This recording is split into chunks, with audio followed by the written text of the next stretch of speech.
先日このような書き込みがありました。今回映画変更報道を見ました。さまざまな映画がある中でこの映画を選ばれた理由は何かあるんでしょうか。斉藤知事はご自身に関するさまざまな報道は変更報道と思っていらっしゃるんでしょうか。知事は結局大阪維新が送り込んだ傀儡知事ではないかと。財政が危機的状況にあるのにですね、万博に46億円も投じたと。大阪の財政課長時代にこういう粉飾決算まがいの手法を身につけたんじゃないかというふうに疑わざるを得ないんですけども、そういう意識はありますか。あの映画をあえて取り上げたということなんですか。そうです、ちいかわではなくて、ちいかわでいいじゃないですか。別にちいかわ、ちいかわって何ですか。ちいかわ知りませんか。めっちゃ話題になってますよ。本当ですか。見た方がいいと思いますよ。朝日新聞です。知事は就任直後から財政に関して負の遺産という言葉をお使いでした。県債管理基金への基金集約や県有環境林、地域整備事業といった問題を知った時の感想と、それらを先送りにしないという思いを果たされたとお考えでしょうか。そうですね、やはり就任してからご指摘いただいた、県の財政の厳しさというものはやはり一つ一つを確認したり、把握した後にですね、その問題を先送りしないで早く処置をしていくという思いでさせていただきました。文集造林事業や地域整備事業ですね、これが一番大きなポイントではありましたが、いずれも文集造林というものが事実上、やはり事業としては収益性が破綻している中で、財政、県債管理基金のやはり不透明な運用をしていたということですね、これを是正させていただいたということと、地域整備事業についても、将来的に企業債の償還が迫っている中で、一般会計が企業庁からですね、貸し付けを受けているという形で、実質的に企業庁の内部留保を借りているという状況が続いてましたので、これもやはり是正すべきだということで対応させていただきました。こういったやはり県政の財政の運営に関するやはりこれまでの長年続いてきたものを、私自身はしがらみ等がない立場ではありますので、しっかり処理していくと、これは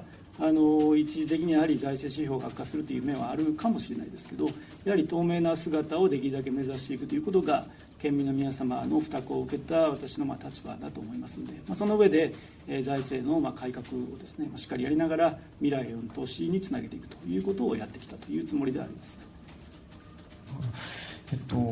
知事は出直し選の際に財政調整基金への新たな積み立てを持って健全化したというアピールをされていたかと思うんですけれども、実際その期間も一貫してその実質交際費率は上がっていたと思います。これは健全化したとは言えないんでしょうか。もし健全化したというんであれば、それはどういう点をもって健全化したとおっしゃられていたのでしょうか。財政運営というものはさまざまな視点があります。その中でやはり財政基金の意義というものを私は重視をしていたということです。コロナの時を思い出していただければと思うんですけども、やはり中小企業への休業要請などの際に一時支援金というものを出すということが、ありましたけれども、近隣府県の、財政調整基金がたくさんある自治体はですね、国の、交付金などが来るのを待たずにして支援を実施するということが打ち出せて、これが事業者の皆様のやはり安心にもつながったということはありますけれども、兵庫県はその際にはやはり20億程度しかなかったので、そこの打ち出しがやっぱり一歩遅れたということになりました。そういったものを見ててですね、やはり財政調整基金が兵庫県の規模として30億というものはやはり少ないと、これはコロナ災害やこういった財政状況が急激に悪化するということに備えると、やはり貯金をしっかり蓄えておくと、これは企業や家計においても同じだと思いますけど、それを兵庫県においてもしっかりやっていくということが、一つの財政をあるべき姿としてやっていくという意味で私は大事だというふうに思ってましたので、それをこの1期目からですね、一歩一歩進めさせていただいたというところです。最後になりますが、最初の立候補の際に行財政改革をやるというふうにおっしゃられていたと思うんですが、その際に県職員の人件費カットに関しては考えていないという発言があったと思うんですけれども、今回実質交際費率適正化計画交際費負担適正化計画なども含め、今後の行財政改革に関してはこの県職員の人件費という点は知事としてはこれも含めて検討していくか、もしくはもう当然カットする対象に入っているというふうなお考えでしょうか。まずは適正化計画を作らせていただいて、で具体的な内容については、今年度からスタートして、来年度予算の中でどういう対応をするのか、そして、おそらく本格的には来年度の中で、議会とも相談しながら検討していくということになると思いますけれども、やはりそうはいうものの、しっかり歳出歳入改革をしていかなきゃいけないということが、大事だと思いますので、そのあたりは県職員やそして県議会などとの協力を得ながら実施をしていくということが大事だと思います。ではやはりその花から対象外とかそういうことではないということですか。やはり計画策定後はですね、投資規模の抑制、そして歳出歳入改革を通じて財政健全化と未来の投資の両立を図っていくということが大事だと思いますので、その際にはやはりさまざまな形で県職員やそして県議会などともご協力を得ながら実施をしていくということが大事だというふうに思っています。関西テレビの鈴木です。よろしくお願いします。ちょっと今おっしゃった話で、コロナの時を思い出していただきたいということで、兵庫県がその財政調整基金が少なかったもんで支給が遅れたとおっしゃいましたけども、そういうことありましたかね。ちょっと詳細教えてもらっていいですか。支給というか、発表と打ち出しが遅れたということですね。なるほど、分かりました。そうですね、兵庫県は決定してから発表する、大阪は決定する前に発表するというのがあったんで、発表が遅れるっていうのは実際あったと思いますが、実行は遅れてたという記憶は私はありませんでした。当時私取材しておりました。それからですね、ちょっと X の話いきます。斉藤知事の X、私よく拝見をさせていただいております。先日このような書き込みがありました。今回映画変更報道を見ました。番組制作の舞台裏をコミカルかつリアルに描いた作品でしたというふうに書いておられますけども、このリアルというのはどういう意味で書かれたんでしょうか。映画に関する投稿をさせていただきましたが、映画というものも大切な兵庫県にとっての地域産業であるということですね。そして夏休みが近づく中、入っている中ですね、県内の地域活性化、産業振興にもやはり大事な産業ですから、そういった観点で、お伝えをさせていただいたというところです。映画の内容は舞台制作、番組制作の舞台裏をコミカルかつリアルに描いた作品だというふうには考えています。さまざまな映画がある中でこの映画を選ばれた理由は何かあるんでしょうか。私自身は休日に時間がある時にはですね、基本的にプライベートで一人でフラッと映画を見に行きます。今回も同様でして、選定した映画については、その時の、応じて、適宜選ばさせていただくという形になります。前回洋画の方ですね、マイケル・ジャクソンさんの映画を見た後でしたので、今回は邦画がいいかなというふうに思ってですね、邦画にさせていただいたというところですね。知事はリアルっておっしゃるんですけども、私たちはですね、自分の知人とか教え子をですね桜として使って捏造を繰り返すなんていうことはしませんし、監督個人の経験談で報道を語ってほしくはないなという思いで、見ておりました。で、今の兵庫県のリアルな話をしますと、この場でもそうですが、斉藤知事にとって都合の悪い質問や報道をした記者というのは誹謗中傷をされる状態になっています。ほぼ全てが対人論証と人格攻撃でできています。私も頭がいかれているとか、顔が気持ち悪い、声が気持ち悪い、くたばれ、こんなことをよく言われております。それ自体はね、勲章みたいなものなんで別に構わないんですけども、セットでよく言われるのがまさにこの変更報道という言葉です。斉藤知事はご自身に関するさまざまな報道は変更報道と思っていらっしゃるんでしょうか。改めて SNS などにおいてですね、全ての利用される方に、他人をやはり傷つけるような投稿などですね、そういったことはすべきではないということは改めてお伝えをさせていただきたいというふうに思います。報道機関におかれましては、それぞれの独自の取材等を通じてですね、記事や番組をですね、適宜、発信されて、それを県民や国民の皆さんの知る権利に対してですね、しっかり、社会に、対応していただいているというふうには感じています。変更法だと思ってらっしゃらないっていうふうに理解をしたんですが、それで合ってますか？それぞれのメディアさんが、それぞれの取材や等に応じてそれぞれのお立場で、事実であったりとか、いろんな意見をですね、報道されるということだというふうに思いますね。ちょっと実例の話をしますけど、変更報道といえばですね、去年兵庫楽市楽座の取材と放送させていただきました。でその後にですね、インターネットでだいぶ叩かれたということを思い出しました。で書き込みは今もありまして、今年の5月にもこんなこと書かれました。関西テレビの変更報道が完全バレ、斉藤知事ネガキャン大失敗、兵庫県の斉藤知事を叩くこと言ってくださいってインタビュー誘導してきたのに、店主がめっちゃ褒めたら全部カット、2回取材されたのに報道されなかった、関西テレビ斉藤知事のネガキャン目論んで大こけだそうです。実際はですね、その取材の場に同席をしていた県の関係者からこんなことを聞きました。あれはカンテレさんじゃなく、その後取材に来た別の報道機関です、こういうふうにおっしゃってました。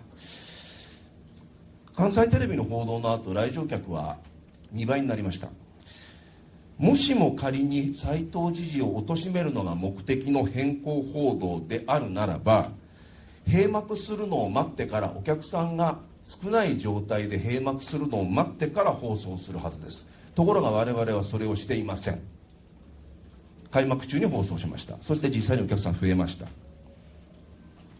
これが変更報道なのだろうかってずっと疑問に思っておりましたが、斉藤知事が考える変更報道ってどういうものなんでしょうか？報道についてはですね、テレビや新聞などメディアの皆様も、それぞれの取材に応じて、ご信念を持って、事実やさまざまなことを報道されているということだと思いますので、それはご信念を持ってですね、正しいものであったりとか伝えるべきっていうものをしっかりやられていると思いますので、それは引き続きしっかりやっていただくということが私は大事だと思いますし、もちろん私自身も知事という立場でさまざまなご指摘やご批判というものがありますから、それを真摯に受け止めていくということが大事だと思いますけれども、やはり発信や報道されるという場合にもですね、さまざまな主張をされている方からのご意見というものはあると思いますので、そのあたりはどのように受け止めていくかということはそれぞれの報道機関や記者さんなどの受け止めだというふうには思います。温かい励ましの言葉をいただいたと思います。これからも引き続きしっかり取り組んでまいります。以上です。新聞赤旗の木田です。私も映画変更報道に関することをまずお聞きします。知事はこの映画を見てですね、 X でそれを持ち上げる発信をされました。この映画の監督は反社会的カルト集団 NHK 党の立花隆と非常に深い関係があると指摘されております。で同時にですね、変更報道という言葉は、今もあったように、兵庫県で斉藤知事の支持者が、知事を事実に基づいて批判するメディアを攻撃する象徴的な言葉として、使われてきました。この映画の趣旨もまさに大手メディア批判だと言われております。で今回の知事の発信は、公然とかつ明確に、県民を分断する一方の勢力の側に知事が立ったと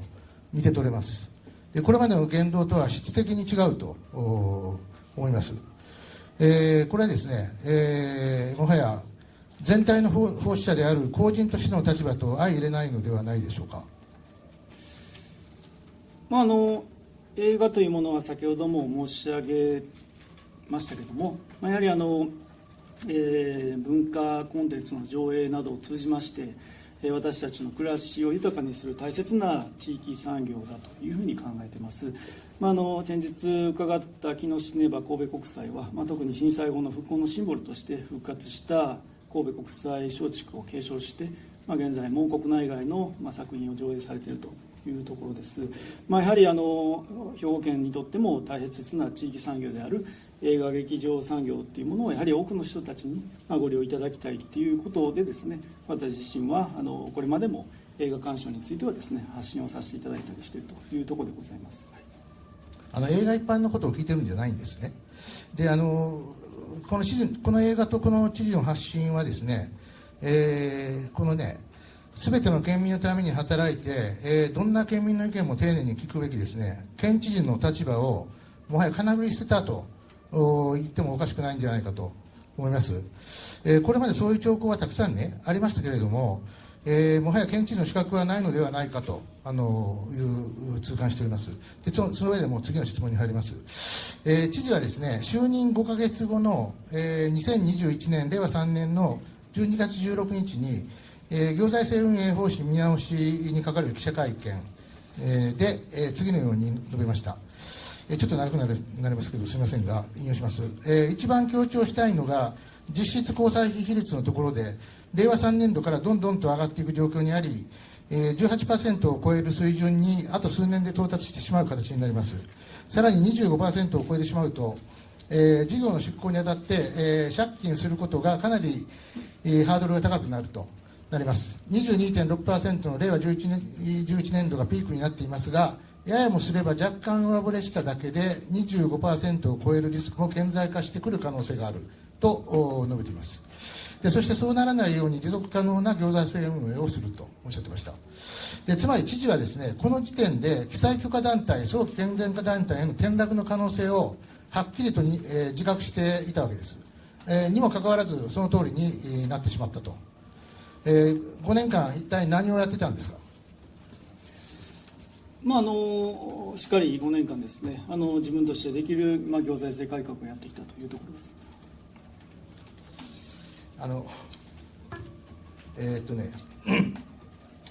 先週もですね、尾形さんも指摘されましたけれども、この5年間ですね、検済管理基金を増やさずに減らし、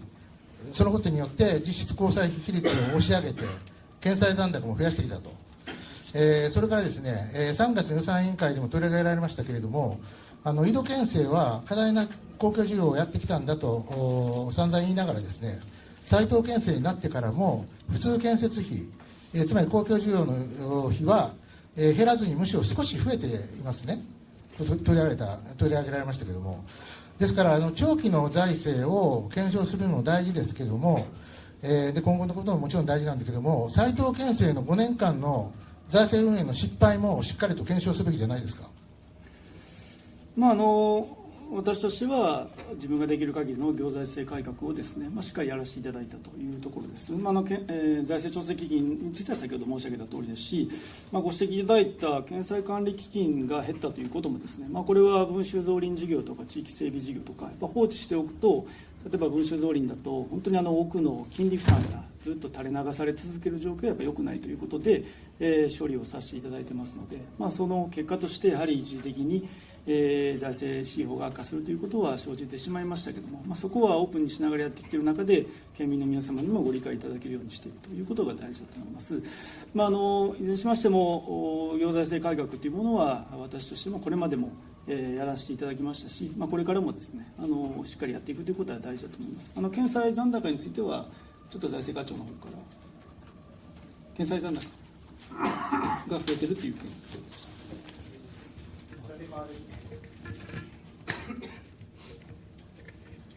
よ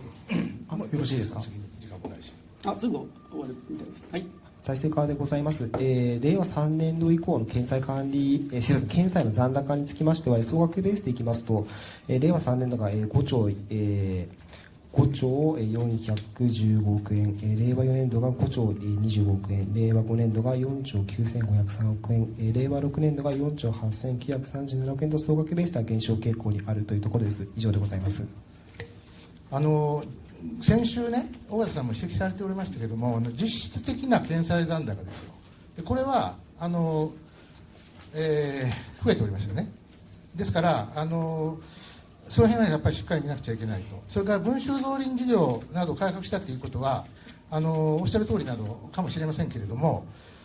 しかし知事自身がおっしゃっているように、その検査管理基金を取り崩してね、実質交際費率を押し上げたという形になっ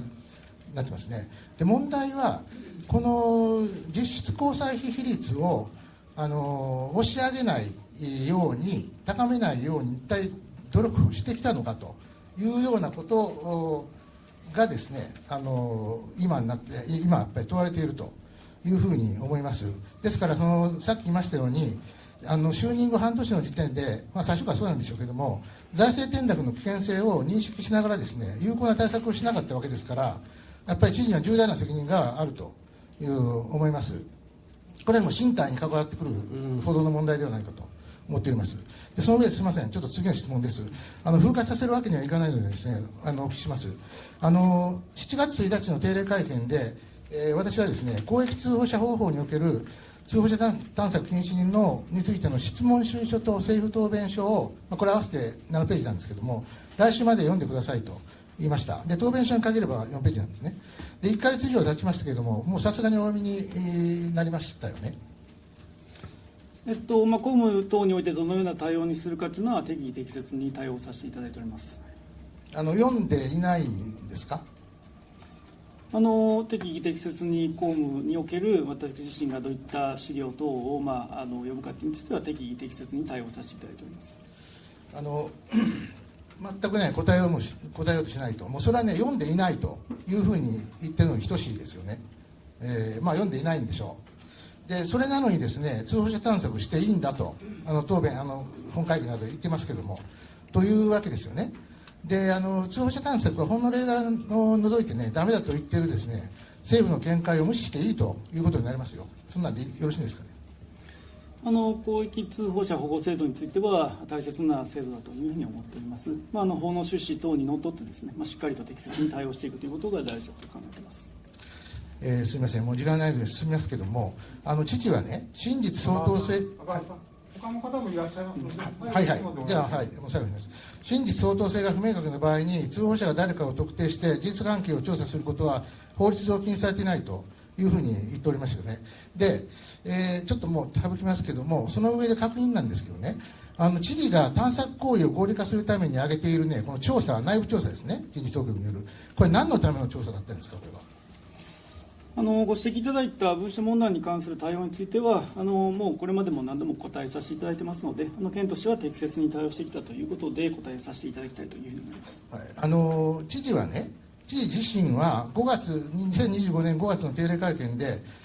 その頃は確かこの情報漏洩問題についてですけどね、懲戒処分に向けて調査を進めているところでしたというふうに発言されました。それからですね、ある県民の方が情報公開で入手された当時の24年5月7日の懲戒処分の時の記者レクの議事録によるとですね、職員局長は、公益通報と我々の懲戒処分の調査は全く趣旨が異なりますと、つまり懲戒処分のための調査だったということなんですね。これ違いますか。繰り返しになって申し訳ないんですけれども、文書問題に関する対応についてはこれまでお答えさせていただいている通りです。すみません、これ最後です。ですね、この処分ありきで調査があったということなんですけれども、誹謗中傷、告発文書の7つの告発内容をいずれも否定してますけれども、例えばパワハラについてもですね、事実は確認できなかったと述べていますけれども、後にですね、パワハラは知事自身が認めたわけですよ。でこれ一つとってもね、処分ありきで内容も信用できない調査があったと言えると思います。でそれを前提に懲戒処分を行ったのは本当に不適切であって、第三者委員会も、その部分は違法無効と認定した通りだということでですね、通報者を特定して調査したのは法律に反していないという知事のこの間の言い分はもう全く成り立たないと思います。違いますか。お答えさせていただいている通り繰り返しになりますけれども、県としては適切に対応してきたということで答えられない、つまり否定、しないということですね。はい、終わります。フリーの記者の横田ですけれども、先週の会見で知事はですね、亡くなった竹内県議が財政運営についてさまざまな指摘をしていたことは承知しているというふうに回答なさったですね、その竹内県議は、県の財政が非常に厳しい状態にあると、財政基金積み増しで、財政が健全化しているというのは、これはミスリードだという発言も県職員の方から引き出していたと。ということは、知事はですね、こういうことを知りながら出直し知事選でですね、財政基金積み増しで、財政健全化が進んでいるという明らかな嘘を知りながら言ったことになると、確信犯的な虚偽発言をしたということになると思いますが、これ、公職選挙法の虚偽事業公表罪に当たる疑いもあると思うんですが、そういう自覚はないんでしょうか。そうですね、これまで、財政基金の、積み立てについては、先ほど申し上げたとおり、コロナなどの対応、不測の事態に迅速に対応するという危機管理の役割などから積み立てをさせていただいたということです。それ以外にも行財政改革はですね、1期目から着実に実施をさせていただいております。竹内県議は斉藤知事が承知している指摘の中でですね、そういう財政基金積み増しではですね、財政が危機的状況なのが改善されるわけではないと、健全化しているわけではないというふうに訴えて、知事はその指摘を、承知していると答えているわけですから、嘘と知りながら出直し知事選で、財政健全化していると訴えたことになりますよね。これは認めますよね。財政調整基金の残高については一つ一つ積み上げをさせていただきまして、コロナの状況、そして今回の財政状況においてもですね、対応ができるような積み立てをしてきたということです。それ以外にもさまざまな歳出改革をですね、させていただきましたので、私としては自分ができる行財政改革というものを着実に実施させていただいたという認識ではありますね。竹内県議が財政危機的状況にあるという指摘を知りながら、知事はその部分は言わずに財政健全化していると、都合がいい主張だけしたということになると理解しました。で、2問目はですね、知事は結局大阪維新が送り込んだ傀儡知事ではないかと、財政が危機的状況にあるのにですね、万博に46億円も投じたと。大阪の財政課長時代にこういう粉飾決算まがいの手法を身につけたんじゃないかというふうに疑わざるを得ないんですけども、そういう意識はありますか。兵庫県民の方ではなくて大阪維新の方を向いてですね、財政が危機的状況があるのに、借金返済に回さずに万博に46億円も投じたという責任は感じないんですか。万博については、これは大阪で開催されましたけれども、関西全体で盛り上げていこうということで、これは関西広域連合としてもですね、しっかりやっていくと、その中で兵庫県としても、フィールドパビリオンなどできることをしっかりやっていくということでさせていただきました。一方で、やはり行財政改革というものは、これからもですね、やはり大事なことで、財政健全化と車の両輪である、未来の投資をですね、この2つをしっかりやっていくことが大事だと思いますので、それをこれからもしっかり果たしていくということが私の責務だというふうに考えています。維新の方を向いて県政をしていたという自覚反省はないんでしょうか。大阪の財政課長時代に粉飾決算まがいの手法を身につけたということは違いますか。当時大阪府の財政課長もさせていただきましたけれども、それまでの行財政改革をですね、着実に実施しているという状況でしたので、大阪もやはりこれまで厳しい行財政改革をやってきた、その結果として財政調整基金がもう本当に1000億を超える積み立てができていたということを私自身は目の当たりにしましたので、やはり引き続き兵庫県に来てもですね、行財政改革をしっかりやって、財政の健全化をしていくと、そしてそれを教育投資など未来の投資につなげていくということをですね、させていただきたいということで、この間着実に実施をさせていただいております。大阪府では財政健全化して、その財政課長が兵庫にやってきて財政破綻寸前になったと、この結果はどう解釈すればいいんでしょうか。厳しい財政状況にあるということは兵庫県においては事実でございます。そのため高歳負担適正化計画を今月中に策定してですね、やはり県民の皆さんにこれまでのやはり投資的経費、それから返済発行が高い水準で実施されてきたという、交際費の負担が増えたということ、それから検済管理基金の取り崩しや、不透明な運用などがあったということを、処理してきたということで、こういった過去から積み重ねられてきた状況、そして負の遺産が、将来に影響を及ぼすことになってきています。この状況をしっかり受け止めていくと、そして未来に向けて海を出していくということが大事だと思いますので、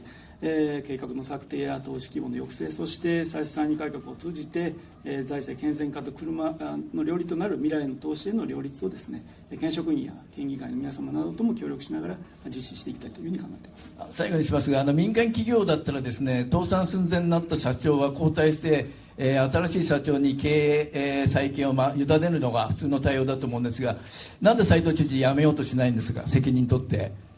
で、財政のプロと言いながら大阪府の財政課長をアピールして当選しながらですね、全く正反対の事態を招いたと、財政破綻寸前になったと、それを5年前の伊藤知事のせいにしてですね、自らの責任を放棄してですね、これから財政健全化すると。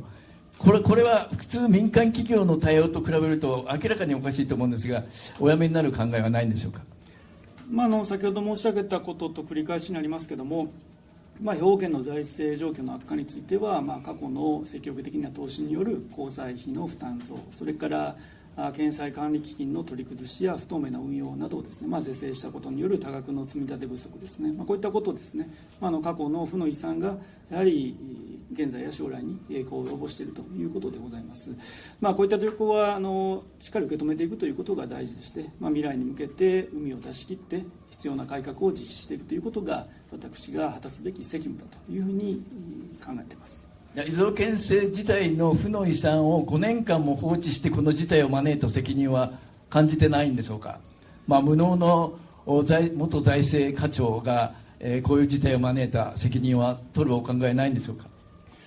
さまざまなご指摘、ご批判は真摯に受け止めたいと思います。文集造林事業や地域整備事業などですね、私としてはこれまでしっかり過去からの負の遺産を一つ一つ対応してきたというつもりではございますけれども、これからもですね、さまざまなご指摘、ご批判を真摯に受け止めて、自分としてできることを全力で実施していきたいというふうに思います。古安松本です。ちょっといくつか質問が出たので、あえて聞くんですけど、変更報道という映画についてです。斉藤知事はたびたびこの会見等でですね、行政の長ですから特定の書籍や作品について言及は控えますというような発言をよくされてるんです。今春ですけれども、兵庫県告発文書問題という本について質問が出た時もその答えを繰り返されていましたですけれども、今回あえてなんていうか非常に、問題作というか、挑発的な、あるいは内容的に疑問符がつくような映画をあえて SNS で発信され、でこの場でも先ほどいろいろ内容すらすら感想を述べておられたのはなんでですか。行政の長なのに。先ほど申し上げた通り、映画館や劇場というものは文化コンテンツの上映を通じてですね、私たちの暮らしを豊かにしてくれる大切な地域産業です。兵庫県には生活衛生同業組合の兵庫県工業協会というところがあって、今回行かせていただいた映画館も含めて34の劇場が加盟しております。やはり夏休みにもなってますので、多くの皆様に映画の鑑賞とですね、そういったものを通じて、地域経済にやっぱり活性化していきたいという思いで、これまでも映画鑑賞した際にはですね、例えば映画のマイケルとかもですね、発信させていただいたりしてますので、あとは国宝か、そういったこともしてますので、これまでやらせていただいている中で今回もさせていただいたということですね。特定の作品に言及していることの説明には、なってないと思うんですけど、ある程度変更報道というそういうしかも兵庫県の文書問題をモチーフとしたというような作品をあえてああいうふうに発信するということは、ある種の報道に対するある種のメッセージ、見解を出しているというふうに受け取られてもしょうがないと思うんですけど、そういった意図を込めてしたのではないということですか。映画館に行きましょうというだけで映画をあえて取り上げたということなんですか。そうですね、ちいかわではなくて、ちいかわでいいじゃないですか、別に。ちいかわって何ですか。知りませんか？めっちゃ話題になってますよ。本当ですか？見た方がいいと思いますよ。じゃあ次はそれを見てみたいと思います。あ、そうですか。はいそうですか。映画の内容についてはですね、いろいろ言われましたけど、ネタバレになる可能性もありますので、この場でのコメントは控えたいというふうには思います。さまざまな作品が終わりになって、今回、キノシネマさんもですね、興行主として、いろんな作品を上映されてまして、それは私たちが料金を払えば、誰でも自由に鑑賞できるというものでございますので、私も今回、鑑賞させていただいたということです。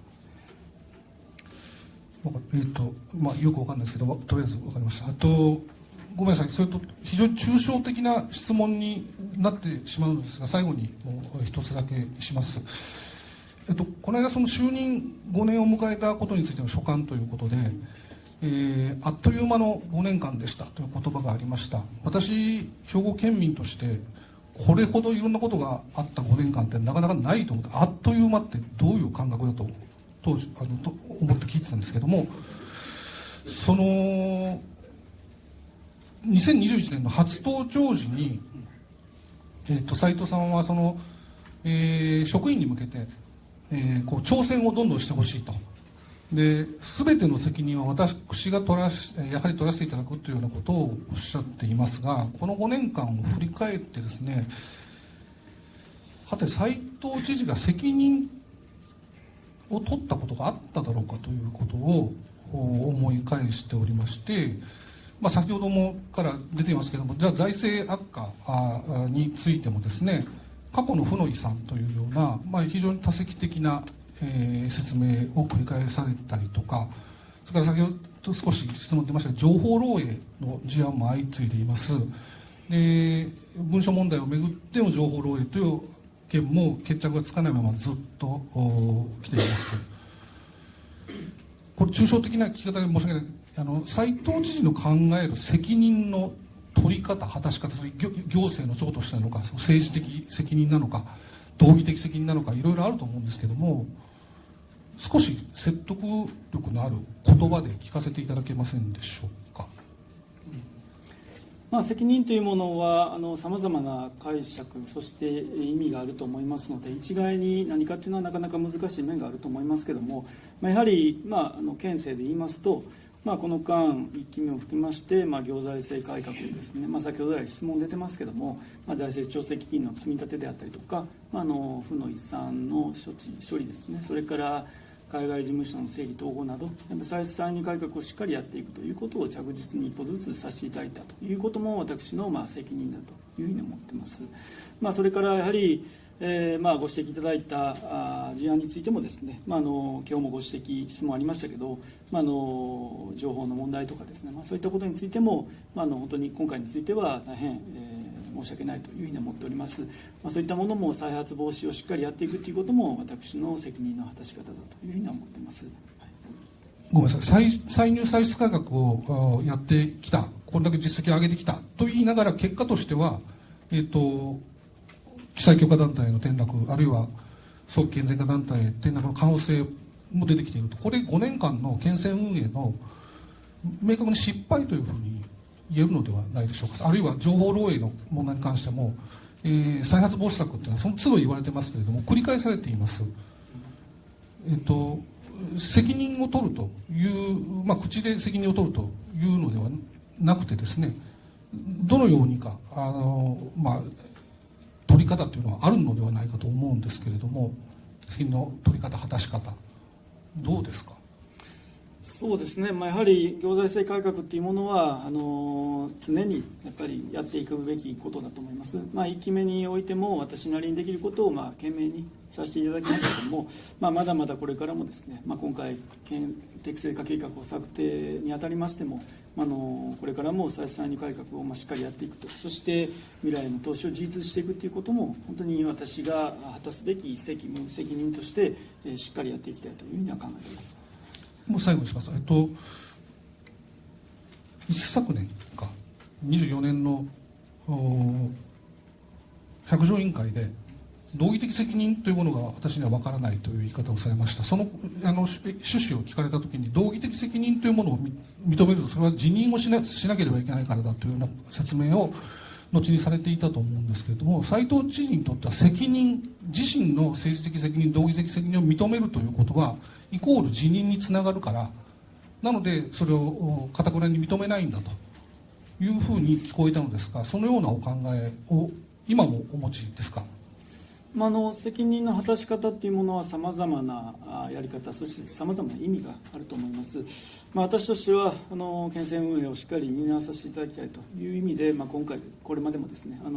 県政に対する責任を果たさせていただきたいということで、1期目そして2期目も今続けさせていただいております。今後も先ほど来話出てますけれども、行財政改革をしっかりやっていくと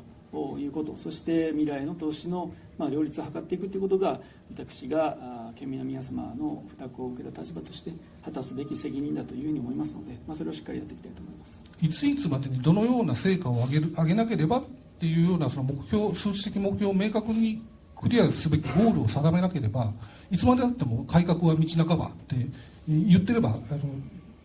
できてしまうので、その辺は明確にしてほしいというふうに、これは県民として申し上げます。以上です。はい、以上で会見終了させていただきます。ありがとうございました。はい、ご苦労様でした。